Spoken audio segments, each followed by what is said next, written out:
Hey guys, welcome to week 4 of e-learning. And this week we are in Unit 9, Bonding Theory. Unit 9 will be split into 2 weeks. This first week we're going to be talking about the theory of what holds elements together and the 4 different substances that exist in nature and the differences between how they are held together. And next week we'll talk about the structures that those 4 substances make and how we can visualize the differences between them and draw those structures on paper. So we'll do some scientific modeling next week. So to start off this week, I just wanted to show you quick again, all of your resources and links are found in Schoology. And so you will navigate to week 4. So I'm going to share my screen here quick. So you're going to navigate to week 4 in Schoology and all of the links. So the first link that's up here under the materials folder is the associated reading from the textbook. If you are looking for more information or you're unsure about some of the topics we're talking about today, just understand that we're here under the big ideas, the 4 types of internal bonds. We're in chapters 12 and 14. So for those of you who are going to be joining me next year in AP Chemistry, I strongly encourage you to grab out your textbook and check out these associated areas and familiarize yourself with some of the vocabulary that's in them. The second link I wanted to point out, supplemental videos and articles. Just like the name suggests, supplemental just means extra. So I may comment on a website or a resource in our video lecture today.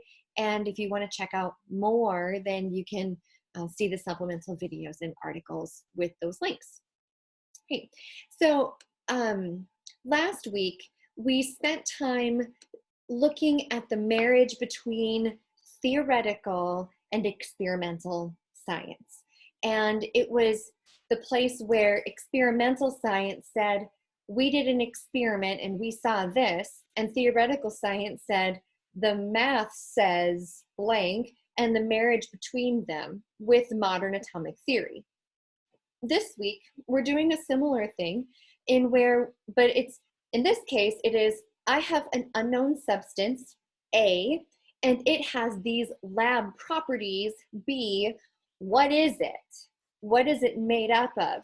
And so this week's bonding theory really gets at the heart of who are we as chemists and what was our role in history, as well as what are the roles that chemists hold today in modern industry.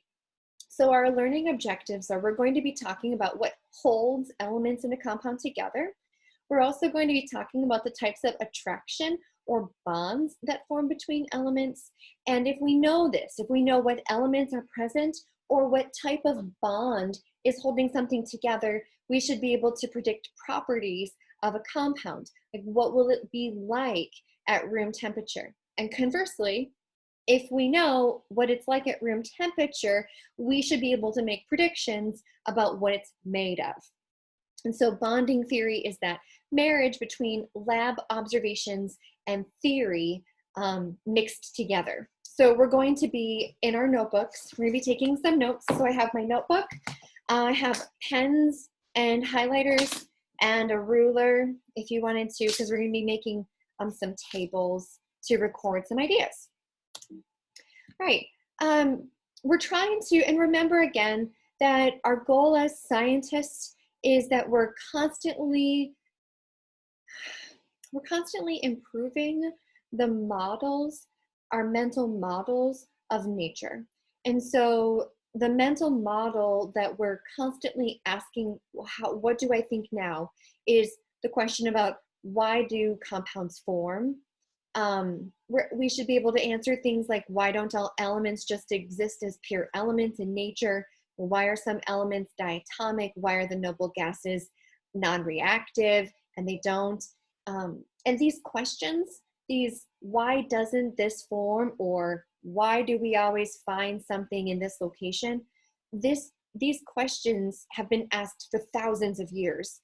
And our understanding of chemical nature today is built on this rich understanding of our history and our investigation of the natural world. We see evidence of this history of investigation if we look back in time, especially with metals. So there are 7 metals that are identified as the metals of antiquity. These metals would include gold, silver, copper, lead, tin, iron, mercury, and antimony. And they've all played interesting roles in shaping civilizations, whether the role was as used for jewelry and a symbol of wealth, or mixed with other elements to create alloys like bronze, or made stronger weapons or better tools, or if we saw them and they were used in burial rituals, like mercury was found in Egyptian tombs, it was used in Chinese ritual, it was in Chinese culture, it was in Indian culture. So our connection to the natural world and the elements that exist in the natural world goes back thousands of years. That was the beginning of chemistry, this connection to the natural world, this questioning of what is it and how can we use it.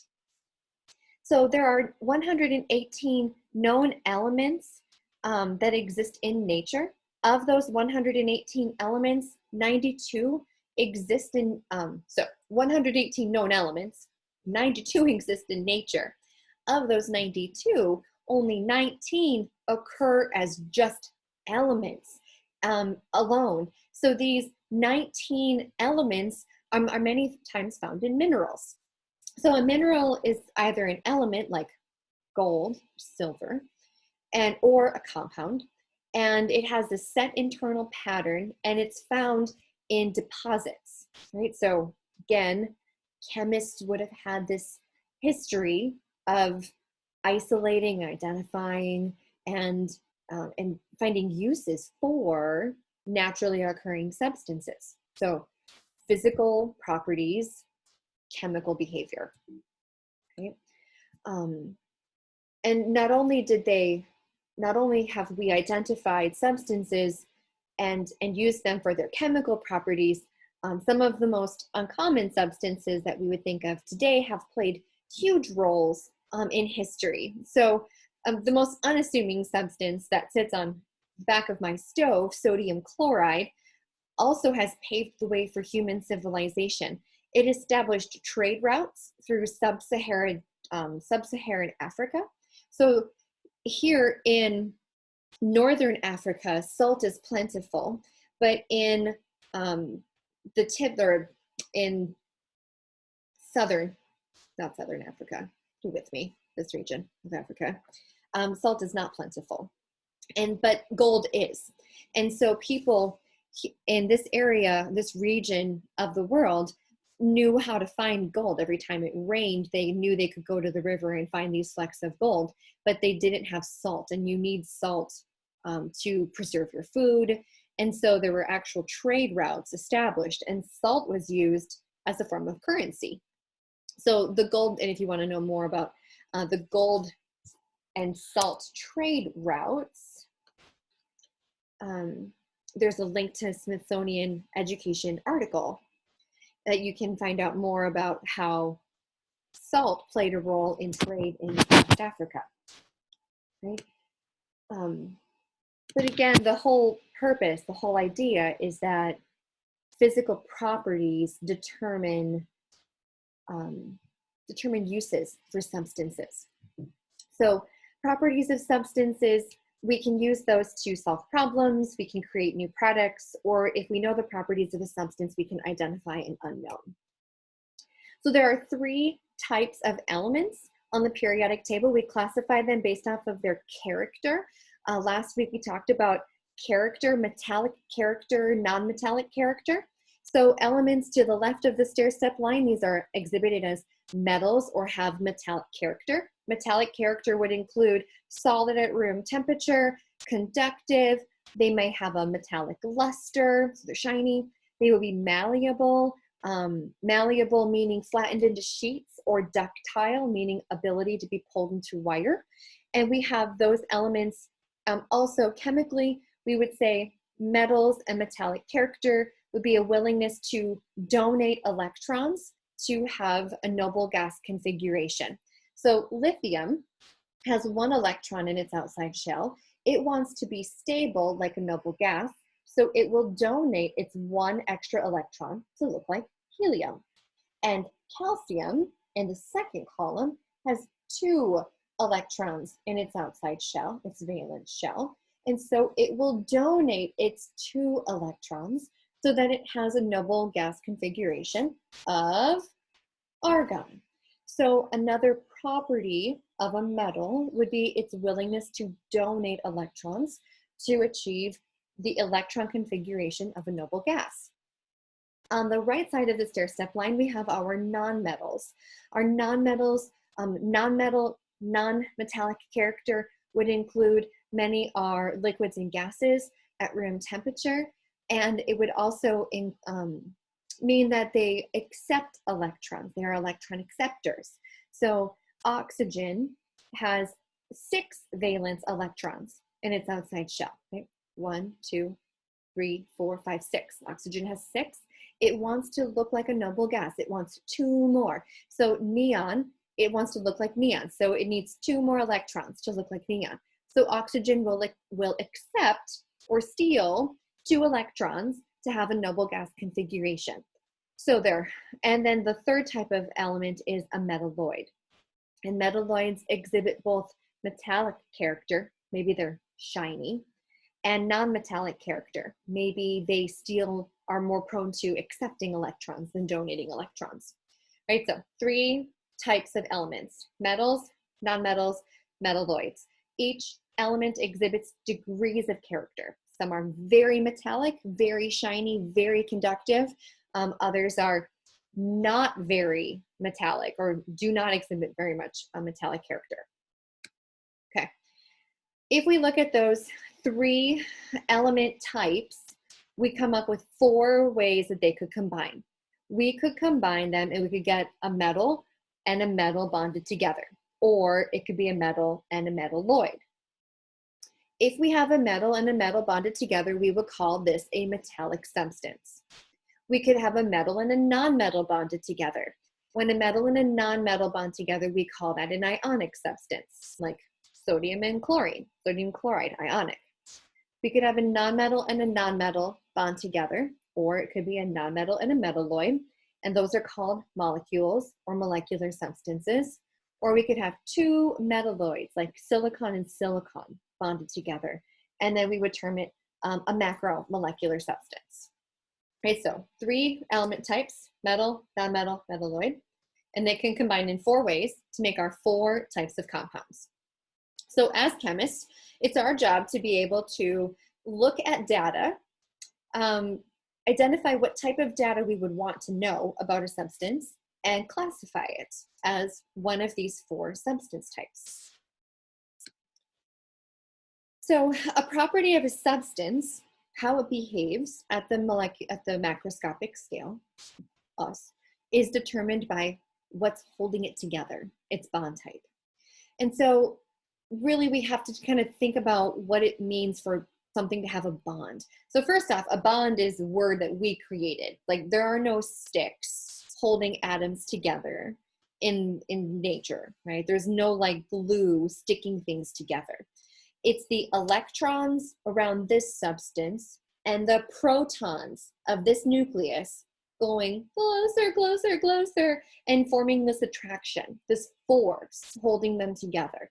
That force that's holding them together, we call that a bond, right? And there are 4 different types of attraction that are shared between those 4 substance types. So those 4 attraction types are called the 4 bond types. And each one is held together by a different type of attraction. So there's different reasons why they're sticking together. And as a result, we see different macroscopic properties. They behave differently, right? So this picture is trying to show you the idea of a bond, not with a stick, not with a dot, but with this merging like of the 2 pictures together. All right, so how could we see the differences? Like, how would I be able to figure out at the macroscopic scale that there was something different about these substances? So to our notebooks. Let's go to our notebooks. I'm going to head there I'm gonna go to my next, oops, that's not what I meant to do. Visualizer. I see that you quit unexpectedly. All right, I'm going to my notebook. I'm going to my next blank page. Okay, so my next blank page is my page is 43. So I'm going to go to here. This is e-learning week 4. Our topic is bonding. And remember, at any point in time, if you would like to pause, take a break, or you need more time to write something, please just pause the video and take your time. Okay, so we are e-learning week 4, which is unit 9, bonding. Oops, sorry guys, you can't see what I'm writing. E-learning week 4, unit 9. Okay. All right. So there are there are 3 physical observations that we can make to help us interpret bond type. Okay, so if we look at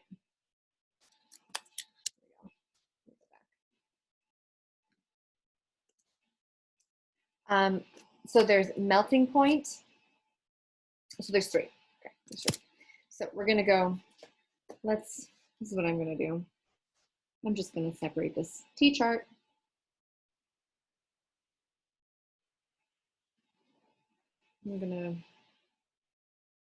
I like freedom with no taking. So I'm just gonna separate it like that, right? It's just gonna be a column, 3 columns, okay? And then I'm just going to write down what some of those. So the first characteristic property is the melting point of the substance. Okay, so I'm going to go back to my PowerPoint presentation. I'm asking you to take notes along with me in your notebook, right? Small. Okay, I guess this is as small as it's going to get. Okay. So we're here, visualizer, right? So you guys are all with me? You're writing in your notebook, okay? So melting point. Melting point is classified qualitatively, which means without necessarily numbers. If we were in lab and we were describing melting point, we would take our sample, place it into a test tube, and time how long it would take or if it would melt in the Bunsen burner flame. And we would classify the temperatures as either a low melting point, a medium melting point, or a high melting point. Okay? So it's described by temperature or time in a blue flame. So in our notebook, we're going to go into that middle column and we're going to say low, medium, and high melting point. And that's described by temperature or time in a flame. Low would be 0 to 15 seconds, right? So if you were to take a substance out of your cupboard and you put it into a pot and you put it on your stove, and if it melted or burned within 15 seconds, we would say that's a low melting point. If it was between 15 and 30 seconds in our inner blue cone of our Bunsen burner flame, we would say that's a medium melting point. And if it didn't melt in 30 seconds in our Bunsen burner, then we would just say, this isn't gonna melt. We can't get it hot enough in our Bunsen burner flame. And we would just classify it as high and move on to the next test, right? So melting point can be defined as low, medium, or high. Let's see if I can scoot this over. We'll do it this way, okay? Low, medium, or high, that would be 0 to 15 seconds, 15 to 30 seconds, and plus 30 seconds. And we would just say, stop trying to melt it at this point. It's not going to work. If we were to put temperatures on here, then we would say like less than 300 degrees Celsius would be a low melting point. It's a little bit bigger. Between like 300 and 800 degrees Celsius. And then this would be, above 800 degrees Celsius.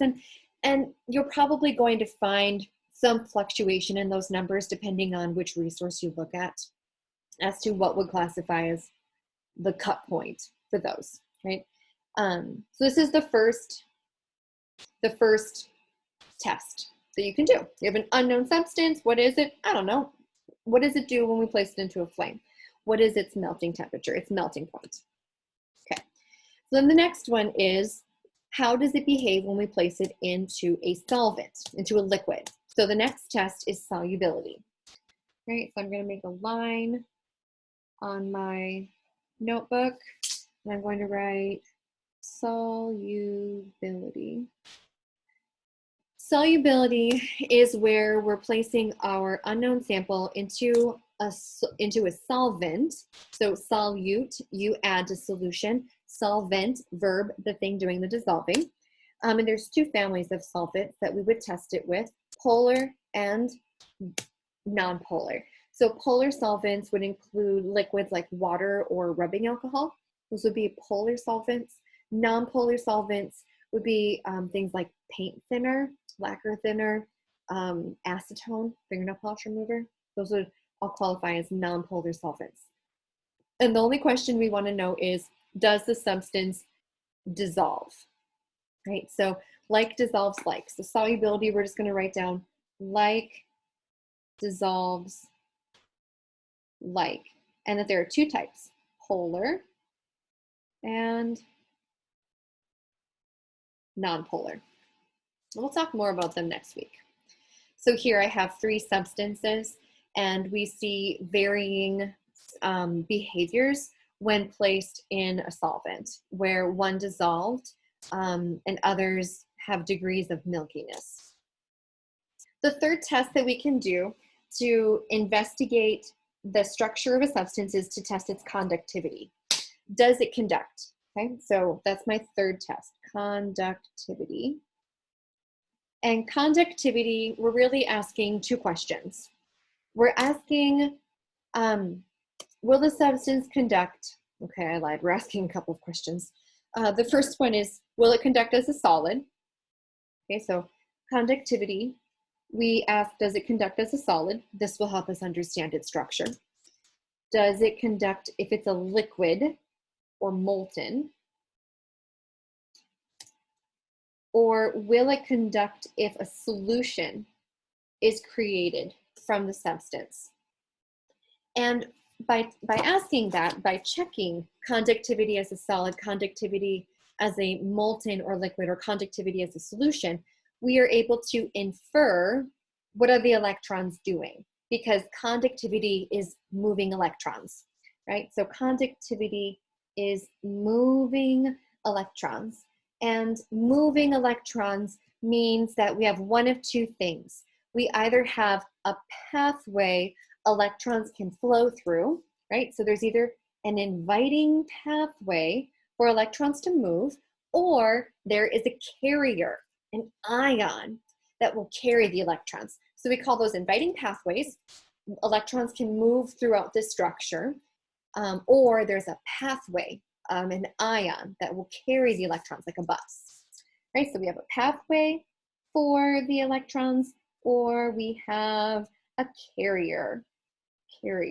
And if we see electron conductivity, then we can infer, oh, this is either an inviting pathway or there are electron carriers, ions. And if we know that, then we can make assumptions about the structure and the substance composition, right?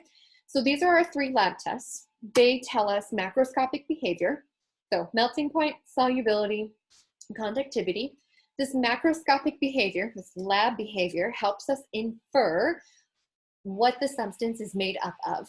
And if we know what it's made up of, we can classify it then either as metal, non-metal, or as metallic substance, ionic substance, molecule, or macromolecular network.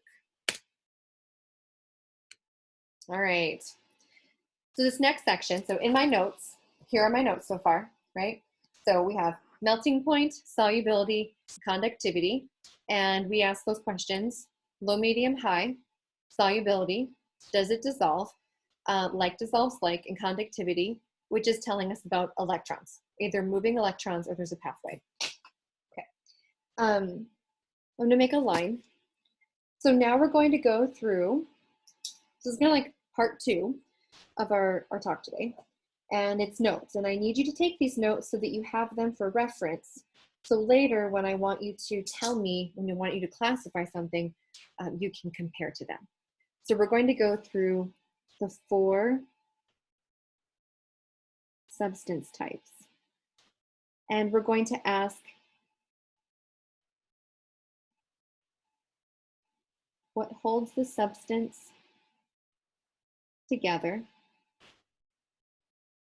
We're going to ask, what does it look like at room temperature?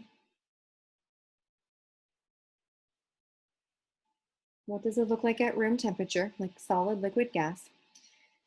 And then we're going to talk about its lab properties. Its lab properties. Right? So the 4 substance types. We're going to say, what kind of a bond does it have? What holds it together? We're going to say, what does it look like at room temperature? And then we're going to say, what are its properties? So what is how its melting point, its solubility, and its conductivity. So switching back to the PowerPoint. All right. Ionic substances. This is our first substance type. So I'm going to flip to my next page in my notebook if I need some more space. All right. Ionic substances. Ionic substances are made of ionic bonds. Ionic substances, so we're going to do that. We're going to go substance type, bond type. Ionic substance, ionic bond. If something is an ionic substance, what would it look like? Okay, at room temperature, so at room temperature, these are solids. At room temperature, they're crystals or powders. Think salt, baking soda, baking powder. Those are all ionic substances. So they might be a crystal, they might be a powder, right? So room temperature, they're solids, they are crystals, they might be powders,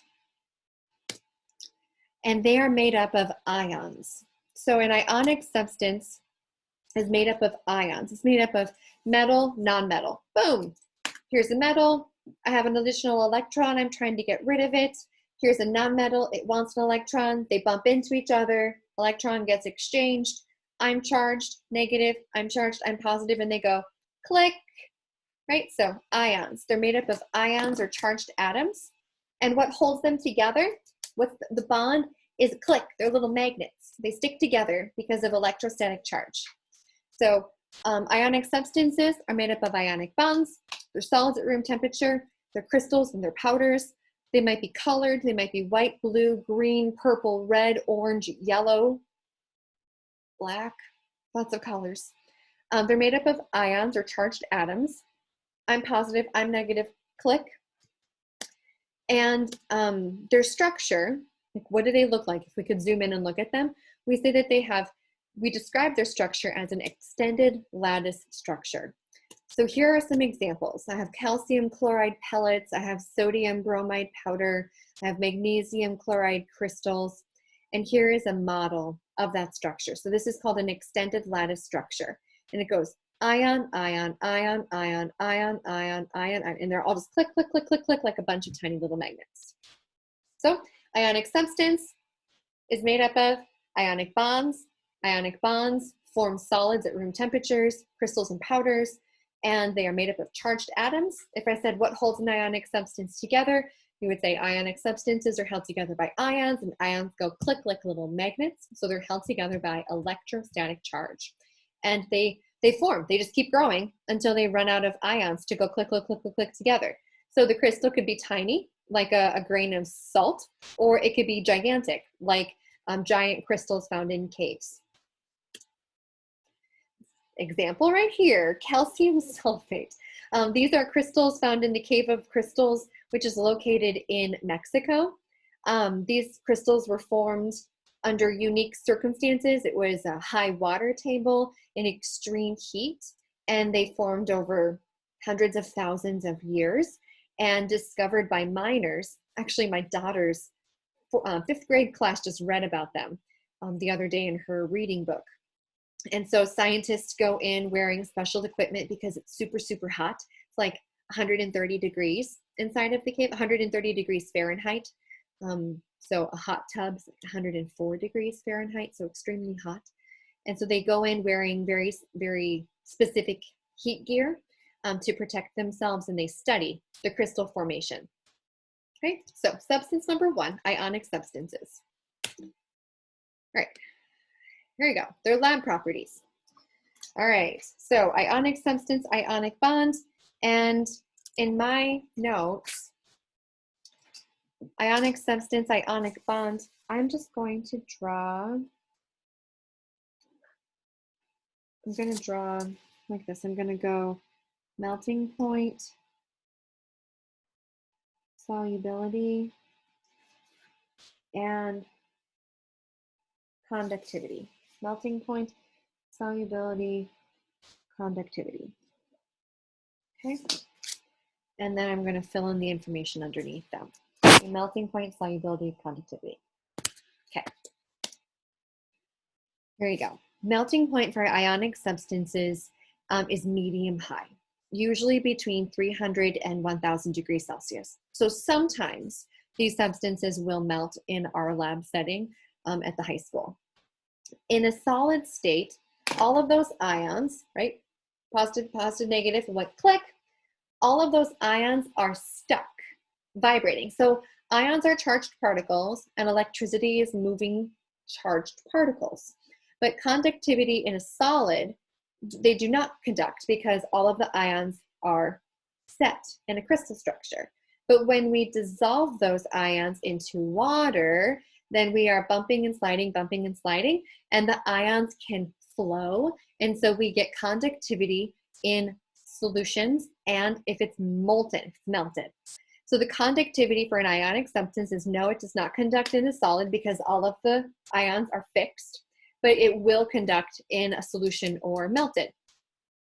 And then for solubility, we find that ionic substances most of the time dissolve in water, and most of the time will dissolve in alcohol, but they will not dissolve in a non-polar solvent. Like you put salt into oil and the salt doesn't dissolve. Okay, so those are our 3. So we've got medium to high. I'm going to put 300 to 1000 degrees Celsius for melting point. Solubility is yes in water, maybe in polar, and no in non-polar.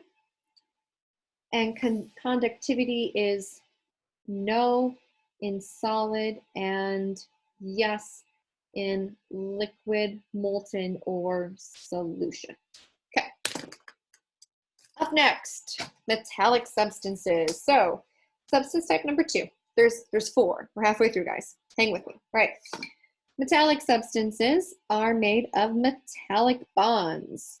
So a metallic substance is made of a metallic bond. A metallic substance forms if we have metal and a metal, metal and a metalloid.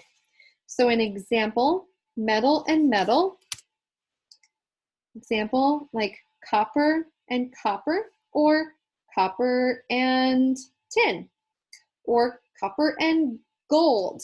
It can be the same metal, it can be 2 metals, still metallic, or it can be metallic and a metalloid. These would all be examples of metallic substances. Okay, so the same metal, 2 different metals, or a metal and a metalloid. Metallic substance. Okay, what do these things look like at room temperature? So they're solids at room temp. They're solids. Well, that makes sense. They're metals. They have a metallic luster. They're shiny. What are they made of? Metals bonded to metals, metals bonded to metalloids. What's holding them together, okay? So we said ionic was ion, ion, click, charge. How are metals different. Well, metals are different because they are playing a sharing game with their electrons. We call this sharing delocalized electrons. Okay? So if we visualize what this looks like, we would see metal, metal, metal, metal, all these metal atoms. And these metal atoms have exterior valence electrons. And most of the time, these metallic atoms have too many electrons to donate. Well, when they're not bonded to a nonmetal, they're not donating or stealing. So in some way, they have to share the electrons so that they are stable, because they can't donate the electrons to look like a noble gas. And so we say that with metallic bonding, because all of the atoms have extra electrons that make them chemically reactive, and they have to somehow stabilize them. They do so by sharing all of the electrons. So we call these electrons delocalized electrons. So the thing that's holding a metal together is the fact that they're playing this game of hot potato, where all of the atoms have this sea of electrons flowing all over them. And because the electrons are holding them together, attraction, keeping them stuck together as a solid, but flowing, it gives metals unique properties, like ductility. Like, I can bend it. I can't bend salt. Like, that's a rigid bond. Like, I can't turn salt into a wire, but I can turn copper into a wire, and I can turn aluminum into a sheet, and I can do that. I can stretch magnesium into a ribbon, because these electrons allow the atoms to shift and roll and slide over each other and be deformed into these different shapes without being pulled apart. Okay, so metallic substances at room temperature are solids. They exhibit metallic character, like metallic luster, ductility, and malleable. Okay, and it's because a metallic bond is a shared delocalized electron. Everyone is sharing this electron, which helps them stay stuck together. Right? So if I write down what is making the bond? What is making the bond? It is a delocalized electron, which means a sea of charge and attraction. Okay, and we have our three lab properties. Right, so underneath this, our lab properties, I have melting point, I have solubility, and I have conductivity. And so we're going to look at those three. Okay, so ionic substance, metallic substance, and then I have melting point, solubility, conductivity.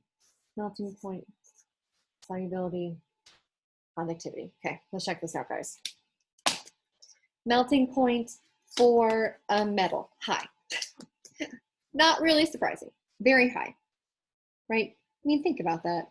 Like, how many metals do you know that you could melt? Very high, okay, plus 2000 degrees Celsius. So if I see something that has a metallic luster, it's shiny and it doesn't melt, my first instinct is going to say metallic substance. Okay, then the second question I'm going to say is, does it conduct?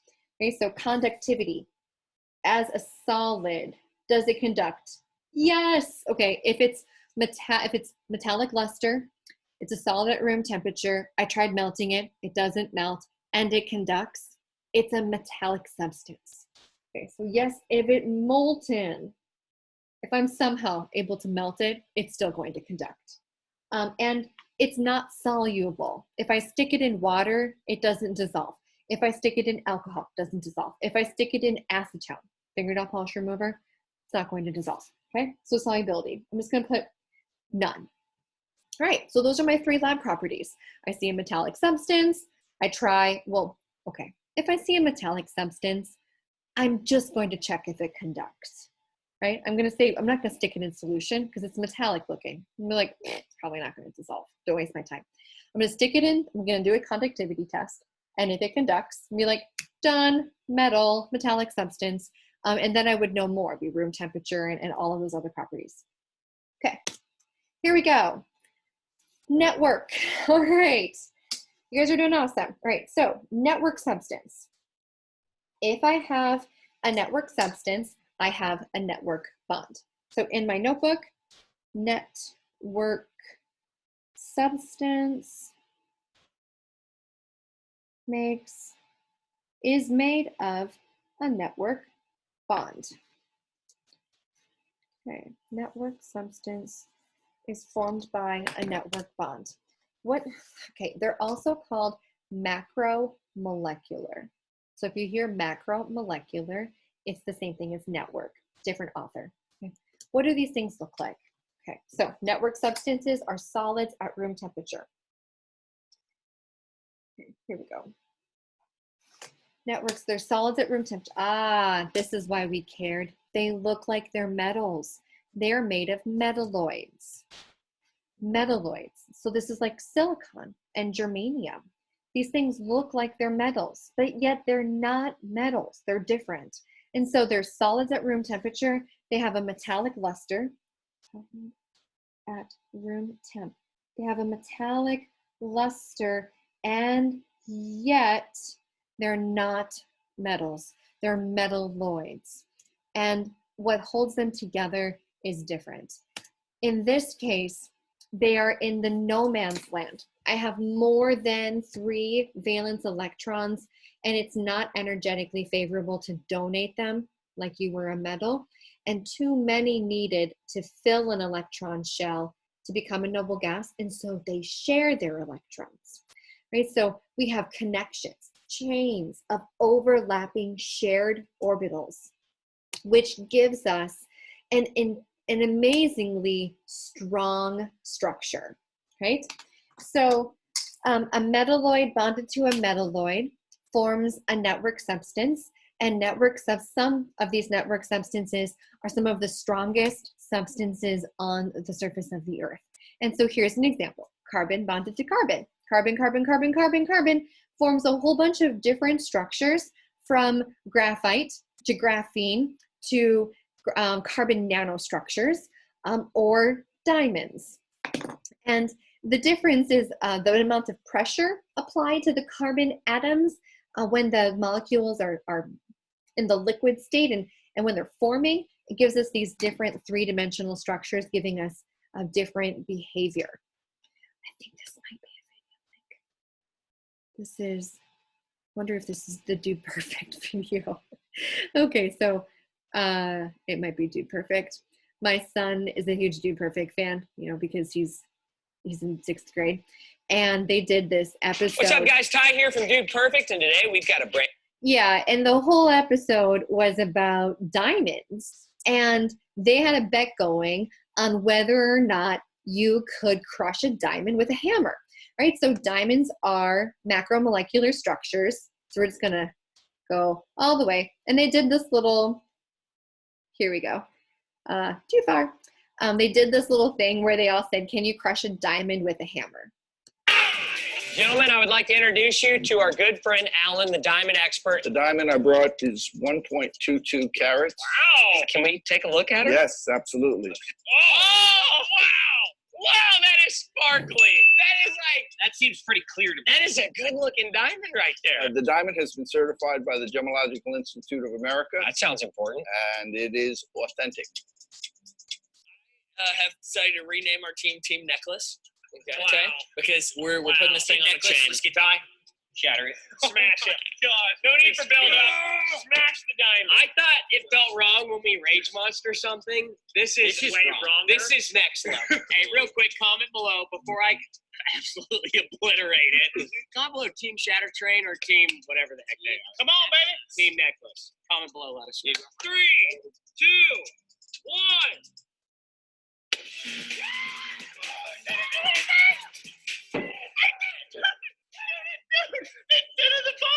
All right, so the point is, the reason why I love this video is just this understanding that macromolecular bonds are extremely strong. And in this case, a diamond is one of the strongest minerals on the face of the earth. So there's the Mohs hardness scale, which is used to determine the hardness of a gem or a mineral, and it's always compared to diamonds. And diamonds are macromolecular structures because they're carbon, carbon, carbon, they're metalloids, right? So metalloids are solids at room temperature. They may have metallic luster. Think pencil lead. The pencil lead has metallic luster, but diamonds don't, right? So they may or may not have metallic luster, but they're going to have some specific behaviors when we look at their lab properties, right? So here I am. I'm making my chart.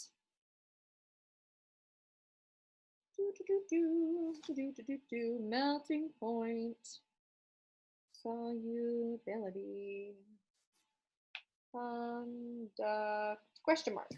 Okay. Melting point, solubility, conductivity.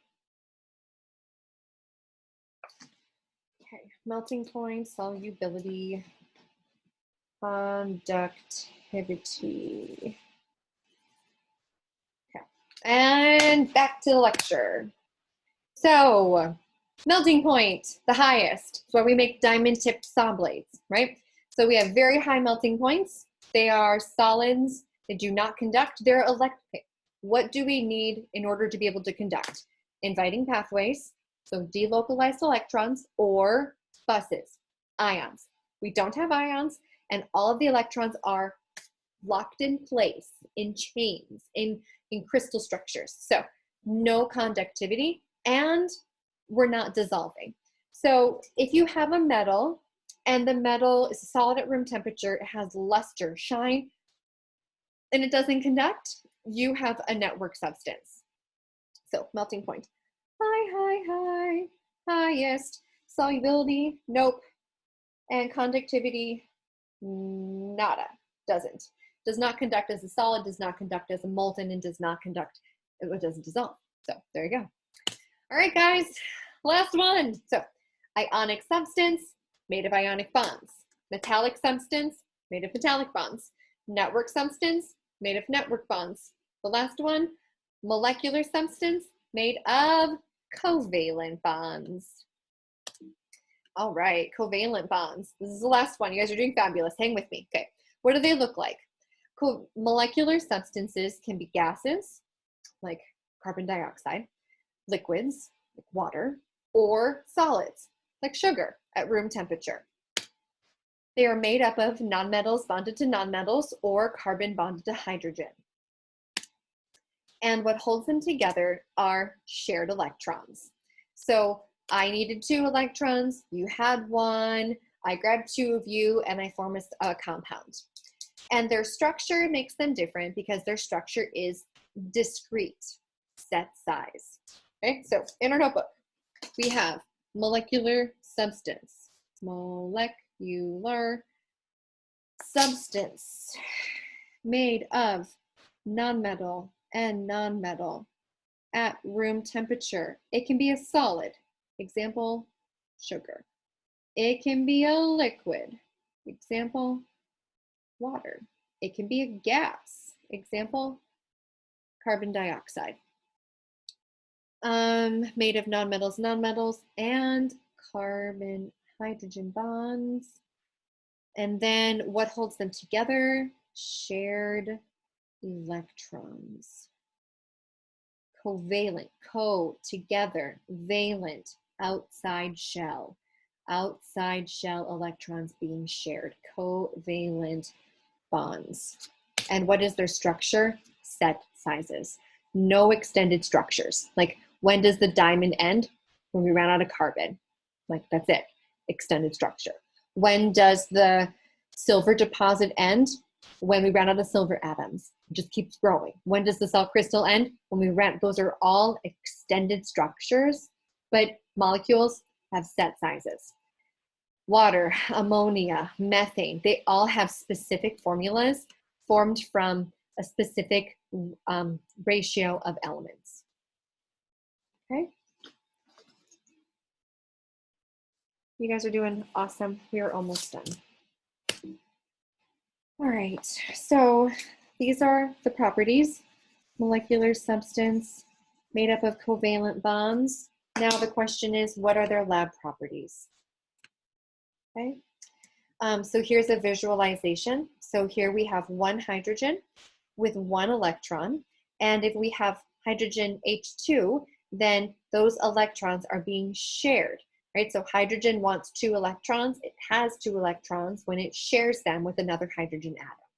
So electrons exist in shared orbitals, shared electrons. So oxygen, gasoline, caffeine, lacquer thinner, paint thinner, ethyl alcohol, all of these molecules have specific sizes. We visualize them in different ways, whether it is a dot structure or a ball and, this is a line diagram, or a ball and stick model. These are all different methods of visualizing a molecule. Right. And last are the molecular substances lab properties. So in my notebook, I have melting point, solubility, and conductivity. Okay, let's think about this, guys. If these substances were liquids at room temperature, they've already melted. If they are gases, they not only melted, they evaporated. So melting points of molecules is very low. Some below room temperature, others will melt like sugar. That's a solid, but it melts. Or like oil, cooking oil, that's a liquid, but it'll decompose. Just, you can burn it. Butter, it's a liquid, it's a solid, excuse me, but you can melt it, right? So they're low, melting point's low, which is below 300 degrees Celsius. Solubility, they may dissolve, like sugar will dissolve in water, but oil doesn't dissolve in water, that's a molecule. Gasoline doesn't dissolve in water. So some of them dissolve in water, others will dissolve in alcohol, but they will dissolve in non-polar solvent, like fingernail polish remover, right? So if you need to take permanent marker off your skin, water isn't going to take it off, but fingernail polish remover would, right? So like dissolves like. So solubility, water, maybe. Alcohol, maybe. And non-polar, like fingernail polish remover, acetone should be yes. So you can tell sometimes our lab data, sometimes it's like, oh, that's the one that's going to help me solve. The other ones you're kind of like, well, this might be helpful. In this case, solubility, well, it might be helpful data, but not always. Conductivity, this is those pathways. Do we have inviting pathways? Delocalized electrons? Nope. These electrons are parked. They are shared and stuck. And we don't have ions. So will this conduct? No. No, it will not. So that's probably my most indicative data. I have a white crystal powder. It dissolved in water, but does not conduct. Molecule. I have a white crystal powder. I heated it and it melted right away. Probably a molecule. But I might not, right? So these are the 3 pieces, and you sometimes have to pick which one's the best piece of data to try and figure out what type of substance that you are looking at. So in my notebook, I wrote down molecular substances are made of covalent bonds, and then my lab data, melting point, solubility, and conductivity. Okay. To finish off today, I'm going to look at a paper that I so awesomely set, really convenient, not really convenient apparently, in front of myself.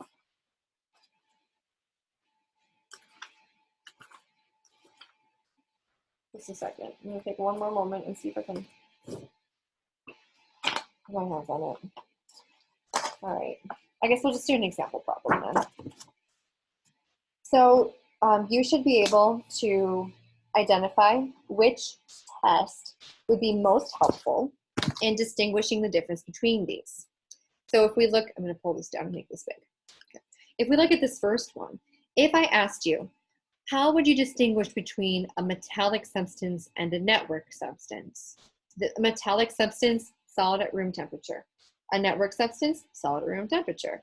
Probably metallic luster, probably metallic luster. If I wanted to know the difference between these, and I go to my data on lab behavior, I would see that metallic substances are conductive, but network substances are not.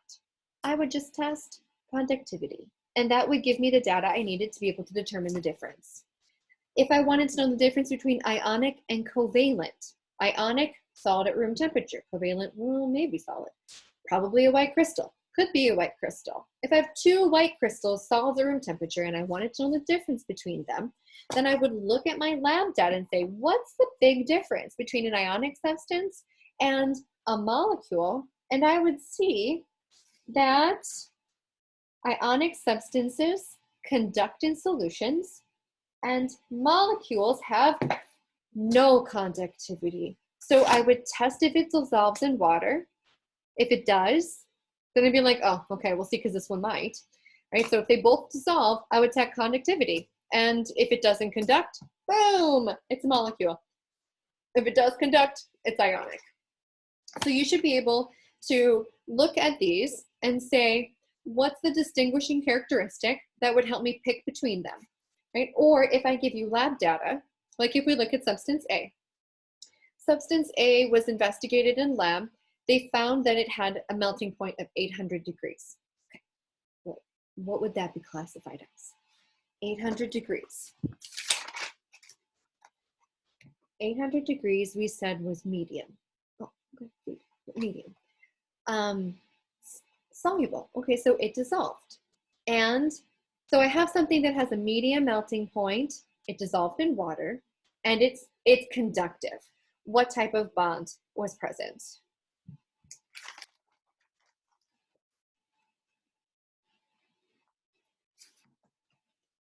Medium melting point, dissolved in water, conducted.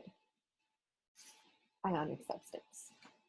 Do I know what substance? No, but I know the bond type, ionic substance. Okay, let's do another one. Here we go. We have substance B, and we don't know what it is, but we found that it had a melting point of 70 degrees Celsius. Okay, this is low melting point. It was insoluble in water, and it did not conduct. So I'm going to think, what were the two things that didn't conduct? My two things that didn't conduct were network bonds, like diamonds, and molecules. So of those two, network bonds, like diamonds and graphite, and molecules, which one has a low melting point? Melting point, low, molecule. That's it. So we're just looking for patterns and making predictions. So the second part of this week's lecture is, or this is the end of this week's lecture. The second part of this week's assignment is a little practice quiz. And I want you to go through, I'm going to give you data. I'm asking you to tell me what type of substance, what bond type do you think is present.